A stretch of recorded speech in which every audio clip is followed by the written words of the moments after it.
Hi, happy Monday. Welcome to the Mindset Mini. It's Charlotte Thornton, the career mentor for actors. How are you doing? Hope you're doing well. So today I want to talk about judgment. And one of the things that I covered in my emotional resilience course is that in many ways, we want to try and soften judgments. Yet today, obviously, I'm going to talk about whether judgments are helpful as well. So it's a 2-for-1. Otherwise known as a contradictory message, but that's where we have to go out of our polarization, good, bad, and into the subtleties, or as I like to call it, the 50 shades of grey. So yes, judgment can be the sword that live by the sword, die by the sword. If I'm really judgmental about a certain thing, I will assume that other people are judgmental about the very same thing. And so that judgment sort of comes back on me. Yeah, so if I'm judgmental about people who, add color to their hair, I then can't add color to my own hair because I imagine other people have judgments about coloring my hair. So I can't color my hair if I want to not be judged. Does that make sense? Whereas if I don't have that judgment, I'm free to do as I wish with my hair, to go grey naturally, add color, change color, whatever. So judgment is that live by the sword, die by the sword. And when we're in an industry where we can feel under a lot more scrutiny,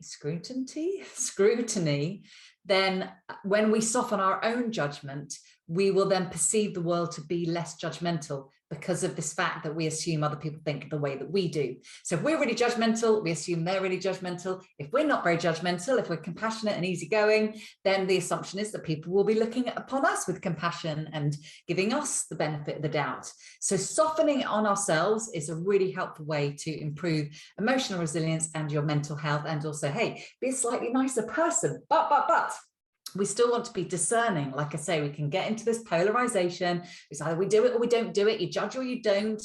I think it's probably impossible to totally not judge. And actually, we do want a level of discernment, which is on the sort of the plane, as it were. I don't know what they tend to call those things, the spectrum. And so we want to be discerning, especially as actors. We want to go and discern things about other works of art, the kinds of things, jobs we do want to do and don't want to do, what we consider to be good writing or good acting in others and ourselves. So we want to be able to discern, and we certainly want to discern when it comes to people we have as friends or as partners. So we might be non-judgmental about people who've had a difficult time in life and maybe have made some poor choices, but doesn't mean to say that that lack of judgment means we then marry that person who makes poor choices or whatever. Okay, so we can have discernment. But today I wanted to talk about where judgments can be helpful.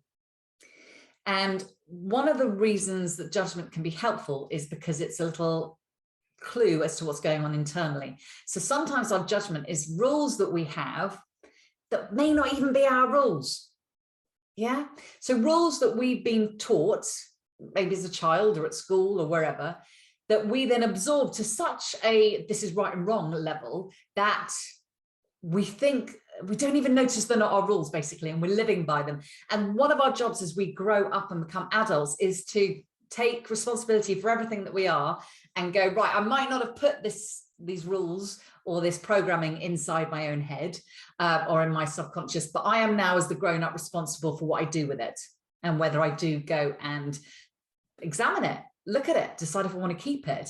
And so I'm probably going to embarrass my husband a little bit here, but I was brought up in a house of really strict table manner rules.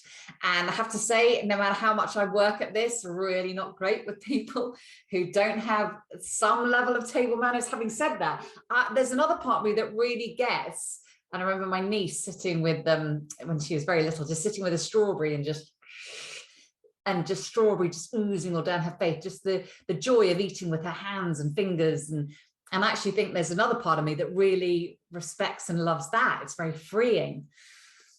So yeah, back to embarrassing my husband. So we were sitting, we're eating some ice cream. My husband just blatantly just picked the bowl up and licked it. And I was kind of horrified because that would have not gone down in my household.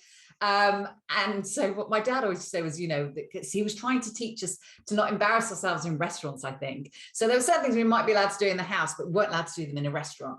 And so we'd kind of go, we're not in a restaurant, can we dip our bread in our soup? Anyway, so I said to my husband with his face in the ice cream bowl, would you do that in a restaurant? Judgment. And he said, yeah, if the ice cream was this good. And I had to kind of laugh at the freeingness of it, because again, it reminded me of my niece with the strawberry. And I thought, yeah, I am trapped by a rule that means I'm not free to really enjoy the ice cream.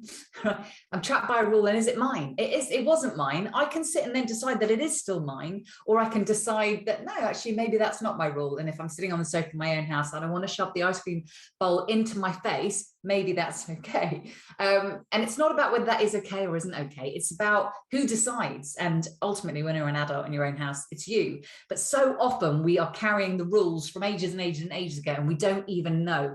So one of the things where judgment is helpful is to go, I'm judging someone for how they eat their ice cream or whatever. What does that say about me? Because when we're being triggered, it's usually there's some learning about us. So that's where judgment is really helpful. And then the final note I say about judgment is, and it goes back to probably also what I was saying about, we're actors, of course, we're going to have critiques of other people's performances and plays and disagree about this, that, and the other. And I guess also there's a difference between public and private. So I often think, when we're sitting around the pub, we're discussing a play or whatever, and everyone's got their comments, that's great. So another thing to go online and possibly make those actors feel shit, make that play close because people are slagging it off. There are just consequences when it goes out into the public domain. So I guess, we're in a sort of world where we just think everyone needs to know our opinion about everything. And I guess I'm just going to sit here and ask, do we need to know that publicly? Could you have those conversations privately?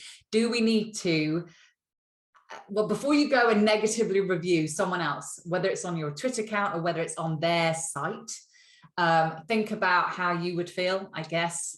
And maybe decide that some things could remain private. I do that sometimes. I go through YouTube comments and I go, well, that's not right. And then I think, I don't need to reply. I don't need to say, I don't need to go around correcting everybody, with what may not be even a correct thing, just my opinion of what is a correct thing, right? And there are many opinions and lots of them are valid, and I'm, hey, not always right. So that's another one for my husband, so to compensate for possibly embarrassing him with the ice cream story. He probably won't be embarrassed, he's very easygoing and obviously didn't care at all. So with the judgment, yes, it's okay to be discerning. Yes, it's okay to critique other people, but maybe do it privately, not publicly, and not online in the big kind of scope of things.